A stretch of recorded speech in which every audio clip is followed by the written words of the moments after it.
Welcome back to My Hero Academia Anime Review Episode 151. This I'm reviewing the 129th episode of the series, The Hellish Todoroki Family, Part 2. Yes, that is the name of this episode.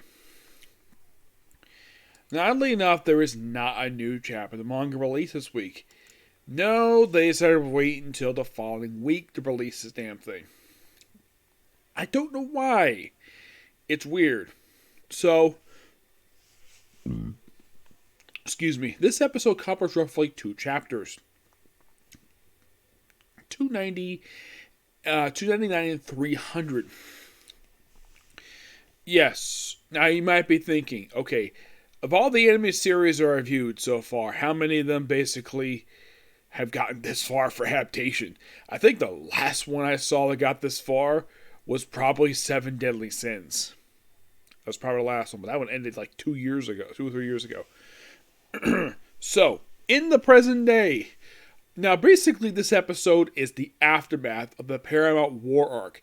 That's what this episode, the following 2 episodes are. Basically, also episode 132 is the start of the very next arc of the series, Dark Hero, which is 22 chapters. That one is the normal length of some normal arc. That's like a normal length of an actual arc. This was very lengthy. Now, in case you're curious though, 131 is the finale for this particular arc. Yep, the official wrap up. So, we see that the whole country of Japan has gone to hell thanks to Dabi's declaration, where we see a whole stuff with the vigilantes, a little bit of vigilante stuff. Well, first we start off with, we see look like a flashback to Hawks' childhood, where we see his father, who's a complete dick, and the guy is a serial killer. So apparently it's revealed by Hawks that apparently when his father was on the run, he ran into his mom, spent some time with her, and had him. And they live in a hellhole. Like, this place is a piece of garbage. I mean, it's a freaking shack with a TV and a refrigerator in the middle of nowhere. And the guy and his parents are so paranoid the fact the police might find him. And apparently, get this, it is shown in the episode that Hawks got his quirk from his father. Now, it was revealed a little bit early on that his father was a serial killer. What type of serial killer and anything about the guy, aside from the fact that the serial killer and Hawk's father, barely anything known about the guy. Yeah, and it's never mentioned if Hawks' parents are married. It's just basically that, oh, they had a kid together. Okay, so you could say, oh yeah, Hawks born out of wedlock. Okay, fine. That's a little more common nowadays, some stuff like that, than, let's say, about 50 years ago. Though, some people basically be a bit more strict when it comes to that. So after he's apparently he's found out he's arrested off screen by Endeavor. And by the way, when he meets up with Endeavor present day, apparently he doesn't hate, from what I can tell from his actions, before they revealed the fact his father was a notorious serial killer, apparently he never hated Endeavor for doing it. Nope. He apparently was very happy he did it. Because his father was basically a terrible person. It's unknown if he's still in prison. He just said he was sent to prison. I don't know what happened to him after he was arrested. So, because they couldn't live there anymore. Oh, they do explain that they show in the episode that he's got a doll of Endeavor, which apparently was 500 yen. And if you're curious, how much is 500 yen? Now, 100 yen is 75 cents. Okay, what about 500 yen? 500 yen in US currency is $3.79. That's how much it currently is as of US currency. Yep, that's how it currently it is right now. And so they do explain that apparently his mom got it for him, this plushie, or at least this toy, from a grocery store which has sold them. I'm not surprised that grocer would do this. You know, sell a let's say a plushie or something like this.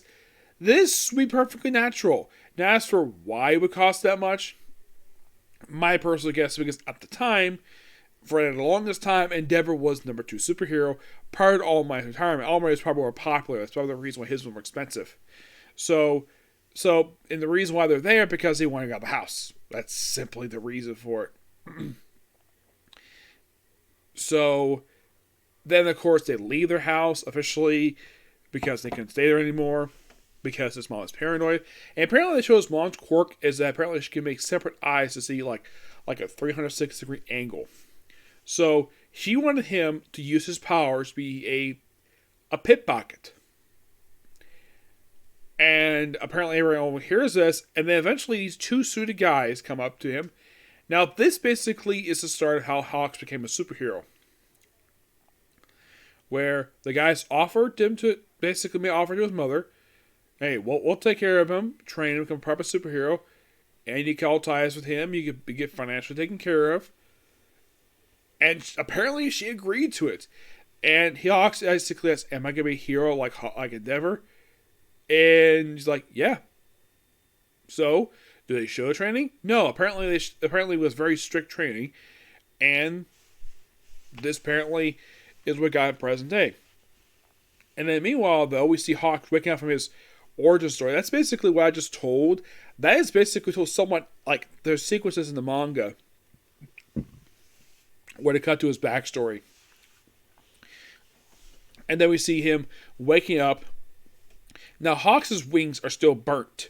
They have not healed yet. Hawks basically also has got a special device on his face. No, it's not a surgical mask that he was forced to wear. It's not that. It's something to help him breathe. And also help him to talk, because apparently he was badly burned by Dobby. And Genius is driving his... Well, if you look at it, it looks like a tumbler from Batman Begins. Seriously, it's the frickin' tumbler. Just a slimmed down version of the damn thing. Then, of course, he drives for a while, like apparently they're going someplace, don't know where. And then, of course, they overhear some crime going on, apparently with the Glutton Gang, which apparently their thing is stealing food. So, Best Genius wraps them up, and apparently the people have no problem with Best Genius. They have problem with their superheroes. So, like, okay, what were the authorities? Oh, they're too busy dealing with the other people. They have no shot. It's like, and of course, they have no heroes there. So, Genius is like, be very generous. Opt for some sidekicks there. And apparently, some people are actually pretty happy with that.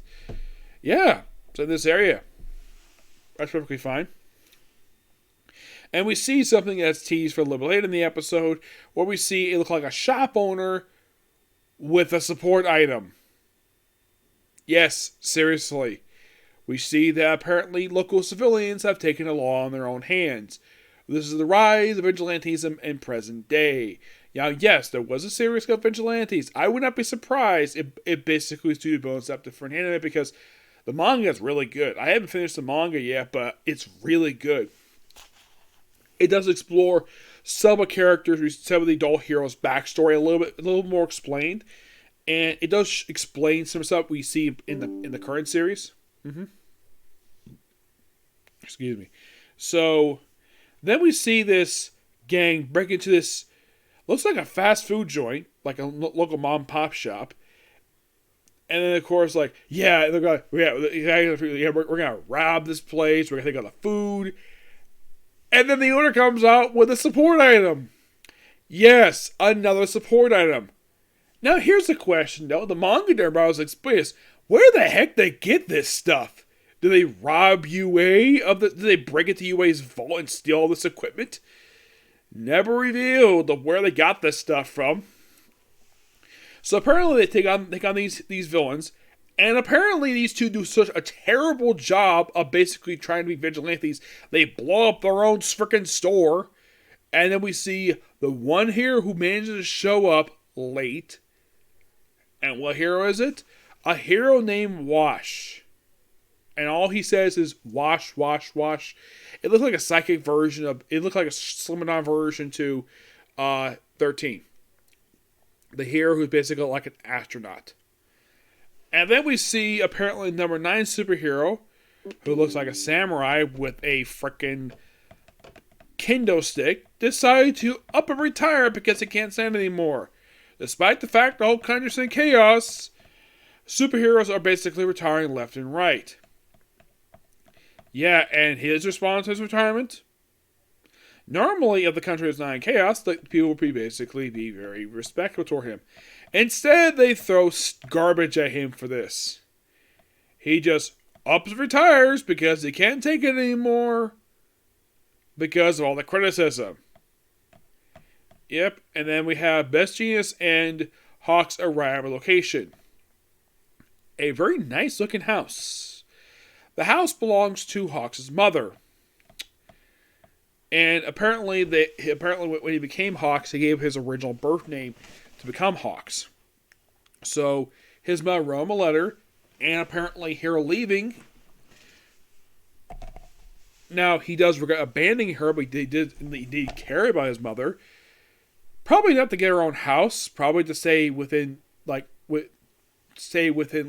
basically, keep a close eye on her per se, but not interfere in her life. She does reveal that apparently some men broke into her house and basically threatened her to get information out of her. This apparently worked out because info about Hawks being son of a serial killer. And he says the reason why he had to come to this house was before he could fully recover and take himself public. So then, of course, we see the hospital. And then cut to Central Hospital, where Bakudo is trying to get Deku. And then apparently we see Endeavor, where apparently all the anger toward all the superheroes is pouring toward one guy. Endeavor, because how terribly he treated his son. So that's how he recover. And the guy, this doctor, apparently he's also got a quirk too. He's got a mushroom on his head. Like, who think he is? Basically, Toadstool. So... and of course starts crying. And then we see Shudo pop in, close the door.